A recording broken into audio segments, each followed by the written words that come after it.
Umile jalo. All right, beautiful people. Happy Monday, happy Monday. It is May the 18th, 2020, day 149, and we begin the book of Esther. Today is a pretty fast reading. The first chapter is 22 verses, second chapter is 23 verses, and the third chapter is 15 verses. So we're going to get to it straight away. All right, beautiful people. I hope you enjoyed your weekend. Hey, Trina. Hey, girl. Hey, that's Wabu. We are in the book of Esther, chapter 1. So we're going to go ahead and get started straight away, y'all. I have an appointment first thing. Now it came to pass in the days of Ahasuerus, this is Ahasuerus, which reigned from India even unto Ethiopia over 127 provinces, that in those days when King Ahasuerus sat on the throne of his kingdom that was in Shushan the palace, in the 3rd year of his reign, he made a feast unto all his princes and his servants, the power of Persia and Media, the nobles and princes of the provinces being before him.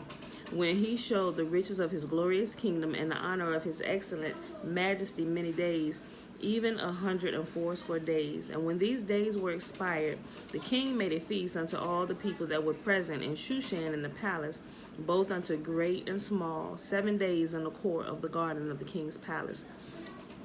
We are in the book of Esther, chapter 1, verse 6, where were white, green, and blue hangings fastened with cords of fine linen, and purple and silver rings, and pillars of marble. The beds were of gold and silver upon a pavement of red, and blue, and white, and black, and marble. And they gave them drink in vessels of gold, the vessels being diverse from one another, the royal wine in abundance according to the state of the king. And the drinking was according to the law, none did compel. For so the king had appointed to all the officers of his house that they should do according to every man's pleasure. Also, Vashti the queen made a feast for the women in the royal house which belonged to King Ahasuerus. This is actually Ahasuerus is King Artaxerxes, y'all. On the 7th day, when the heart of the king was merry with wine, he commanded Mehuman, Biztha, Harbona, Bigtha, and Abatha, Zathar, Carcass, the 7 chamberlains that served in the presence of Ahasuerus the king, to bring Vashti the queen before the king with the crown royal, to show the people and the princess her beauty, for she was fair to look upon. Hold on, y'all, this fan is plucking my nerves. I had to turn it down a notch. Okay. What shall we... Hold on.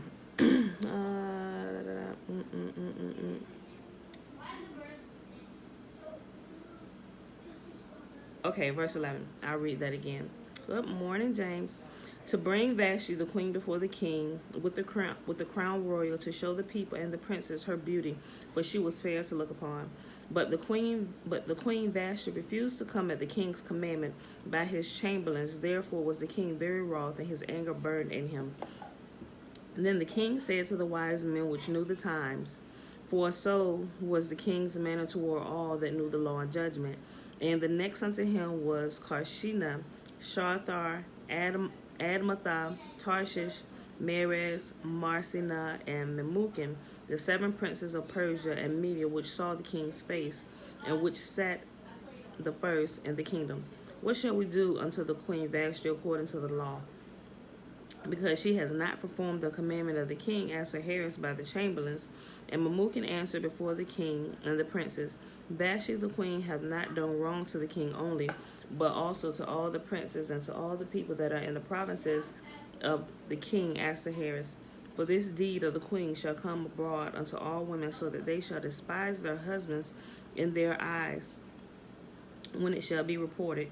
The king Ahasuerus commanded Vashti the queen to be brought in before him, but she came not. Likewise the ladies of Persia and Media say this day unto all the king's princes which have heard of the deed of the queen, thus shall there arise too much content and wrath. If it please the king, let there go a royal commandment from him. Let it be written among the laws of the Persians and the Medes, that it be not altered, that Vashti come no more before the king Ahasuerus, and let the king give her royal estate unto another that is better than she. And when the king's decree, which he shall make, shall be published throughout all his empire, for it is great, all the wives shall give to their husbands honor, both to great and small. And the saying pleased the king and the princes, and the king did according to the word of Memucan. For he sent letters into all the king's provinces, and to every province according to the writing thereof, and to every people after their language, that every man should bear rule in his own house, and that it should be published according to the language of every people. Chapter 2 of Esther.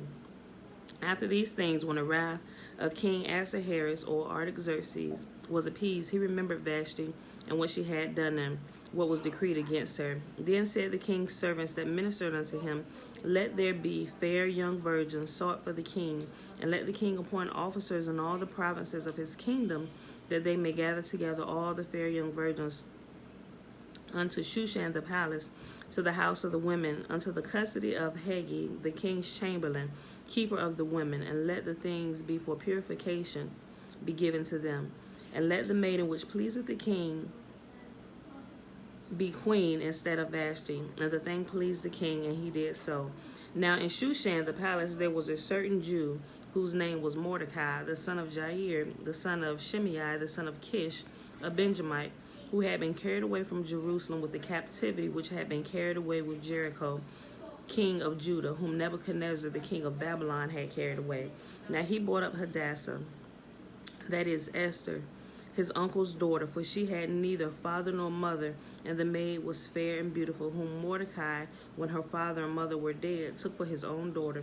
So it came to pass, when the king's commandment and his decree was heard, when many maidens were gathered together unto Shushan the palace, to the custody of Hagi, that Esther was brought also unto the king's house, to the custody of Hagi, keeper of the women.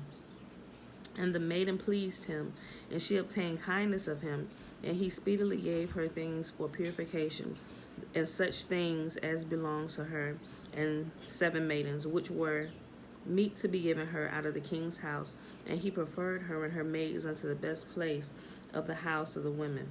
Esther had not showed her people nor her kindred, for Mordecai had charged her that she should not show it.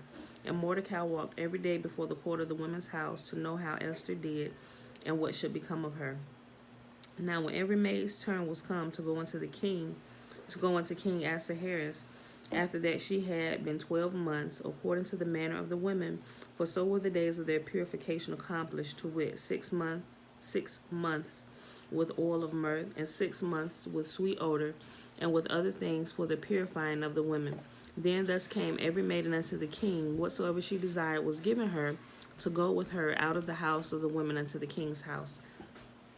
In the evening she went in, and on the morrow she returned in the second house of the women, to the custody of Shaashgaz, the king's chamberlain, which kept the concubines.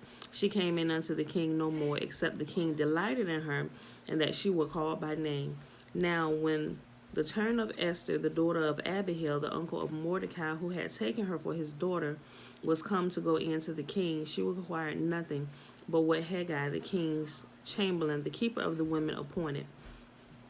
And Esther obtained favor in the sight of all them that looked upon her. So Esther was taken unto King Ahasuerus into his royal house in the 10th month, which is the month Tebeth, in the 7th year of his reign. And the king loved Esther above all the women, and she obtained grace and favor in his sight more than all the virgins, so that he set the royal crown upon her head and made her queen instead of Vashti.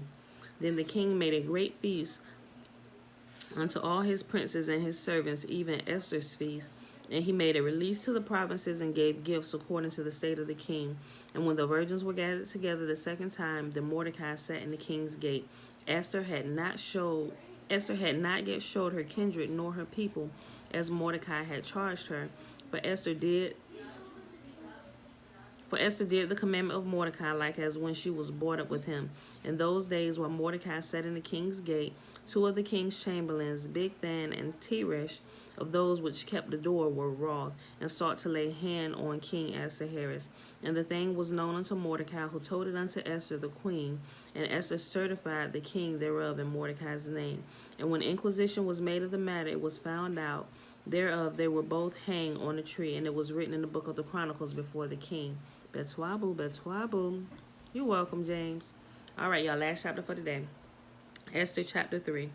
After these things did King Ahasuerus promote Haman the son of Hammedatha the Agagite, and advanced him and set his seat above all the princes that were with him.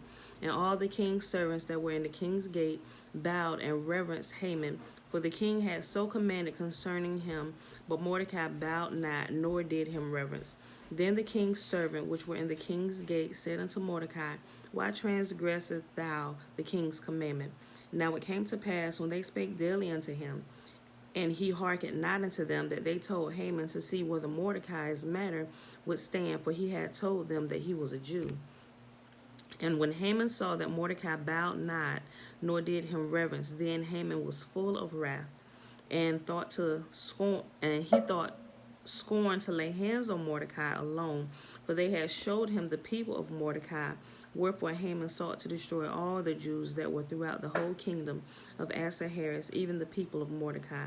In the first month, that is the month Nisan, in the 12th year of King Ahasuerus, they cast pur, that is, the lot, before Haman from day to day, and from month to month, to the 12th month, that is, the month of Adar.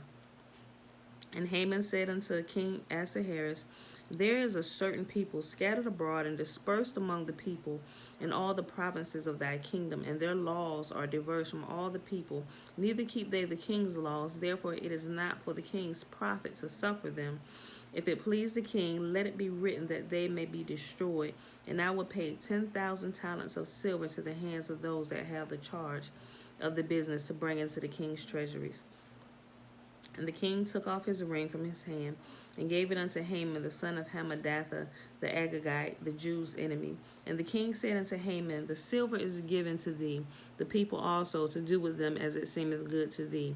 Then were the king's scribes called on the 13th day of the first month, and there was written according to all that Haman had commanded unto the king's lieutenants, and to the governors that were over every province, and to the rulers of every people of every province, according to the writing thereof, and to every people after their language. In the name of King Ahasuerus was it written, and sealed with the king's ring. And the letters were sent by post into all the king's provinces, to destroy, to kill, and to cause to perish all Jews, both young and old, little children and women, in one day, even upon the 13th day of the 12th month, which is the month of Adar, and to take the spoil of them for a prey. The copy of the writing for a commandment to be given in every province was published unto all people, that it should be ready against that day. The post went out, being hastened by the king's commandment, and the decree was given in Shushan the palace. And the king and Haman sat down to drink, but the city Shushan was perplexed. And that, my beautiful people, is our reading for today. So without too much talking, I need to get rolling. So we're going to go ahead and do the blessing, which is found in Numbers chapter 6, verses 22 through 27. And Yahuwah spake unto Moses, saying, Speak unto Aaron and unto his sons, saying, On this wise shall ye bless the children of Israel, saying unto them, May Yahuwah bless us and keep us. May Yahuwah make his face to shine upon us and be gracious unto us. May Yahuwah lift up his countenance upon us and give us his peace. And they shall put my name upon the children of Israel, or upon the children of Yisolili, or Yisaela, the isolated ones, and I will bless them. All right, my beautiful people, I love y'all, and I'll see y'all bright and early in the morning. Gotta head to an appointment. Peace.